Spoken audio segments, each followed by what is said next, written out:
Hi, good afternoon. This is Meredith Lego, and I'm doing a series of videos on Ascension science. Today I'm going to be sharing some information that I got through channeling teachings from Ascended Master Hilarion, having to do more with the light body. And so let me just kind of share what I did. If you're new to this channel, basically I've been able to connect with multidimensional beings or consciousness, and it happens during meditation or slightly after meditation. And I basically ask a series of questions about various topics surrounding ascension of consciousness and get answers back on implications to us and how we sort of evolve as individuals as well as a species, and things that will help us sort of go through this period of time with more ease and grace. And for this particular session, I asked the question, please explain how photons fuse or integrate with DNA to form the light body. So I was actually curious more about sort of the mechanical process of how that happens. And I actually have, he did describe a bit of that before, and I'll try and include that video in the description if you're new and did not see it. But that's the question that I started with. The answer that I got is light is information in motion. Photons carry light charged electric units that hold information and codes. Simultaneously, as we have covered in past lessons, the atoms and quantum particles within your body form black and white hole formations. Photons are magnetically drawn or pulled into the atom in the body and absorb the information and codes into the DNA sequence, transmuting or writing existing code. As we have covered before, the particles spin or don't spin to match the vibrational frequency that the consciousness of the source being. So basically, you've got sort of a rotational spin rate that the electrons are going to have in, around the nucleus of the atom, and that's somewhat what he's referring to. The source of the light infuses into the DNA sequence as the being raises the frequency of the physical, emotional, mental, and etheric bodies. The proton turns into liquid light plasma, which then flows high energy conductivity throughout the multidimensional bodies. The photon plasma sticks to the DNA units throughout all the cells in the body, reconfiguring and transmuting the form and the energy. So there was obviously a lot sort of jam-packed in that particular sense. The one thing I wanted to say about the spin rate is that it's my understanding that when basically the electrons are sort of spinning around the nucleus of an atom, and you've got quantum particles that are doing that as well, basically depending upon the degree, the rotational shift or spin of that particular unit of energy or of mass, if you will dictate different dimensions that essentially you're able to physically perceive, if you will, in your environment. And so I just wanted to state that a little bit more. But again, going back to one of the videos that I've done in the past, and I'll try and include, like I said, in the description section, we did talk about the fact that Dr. Peter Garyaev had done some experience. So he was a Russian scientist and had done some experience that showed that photons get attracted to DNA, and even if they take the DNA away from that environment, the photon lights actually still stay in the same relative area. And what they kind of showed through that is that basically DNA in this case, so it's like atoms themselves in the formation of DNA basically are kind of sucking in light, if you will.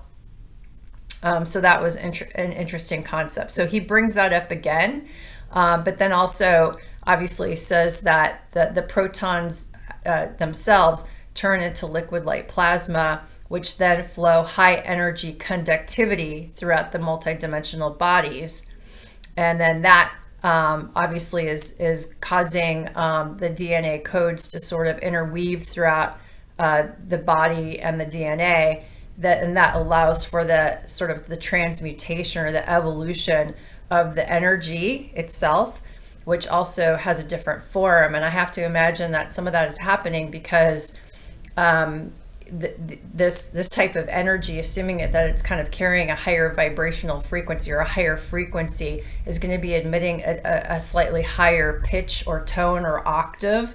And if you go back to the very, very first videos that I did that talk about the correlation between octaves or tones or frequencies and sound, and how it sort of helps the formation of physical matter that we sense and perceive. It actually creates patterns inside geometric structures and patterns inside of matter. And so in essence, you've got the light coming in, it's got sort of a higher tone, it's sequencing the DNA and essentially starting to form different patterns, which will transmute the physical form. So that's what's happening. And then obviously the photons themselves are sort of kind of sucking into the DNA, and that's actually helping to grow the light frequency around the physical unit as well. So key thing is that you do have a light body, and you have the ability now that, once you know that you've got a light body, to actually grow its intensity and its sort of frequency, if you will. He goes on to say that what was dense energy becomes lighter in density and in brightness or information. The process can occur fast or over thousands of years. It simply depends upon the will and readiness of the individual being/soul ready to take the step. So it's all on you. So just by watching this video, you're obviously ready to take that step. Otherwise, you wouldn't resonate with this particular information. So you're obviously, some part of your station of identity, your soul, is ready to take the step and really work on perhaps building and growing your light body. And by knowing that information, and if you kind of go with previous lessons about just the idea of thinking about it and imagining it happening, essentially you start to build that reality within your timeline. Finally, he says that often consuming food stuff with the highest concentration of light is required, or complete fasting. The mental and emotional vision and desire without expectation to the outcome is also required. So again, as I've talked through in past videos, the idea of obviously eating different types of food that just have a higher frequency of themselves and are closest to sort of the sources of the sun. So, as I went through this journey in the beginning, I started to lose my desire to eat heavier, denser foods like meats, and really got attracted to eating more, really rich, dense superfoods and high leafy greens and fruit especially.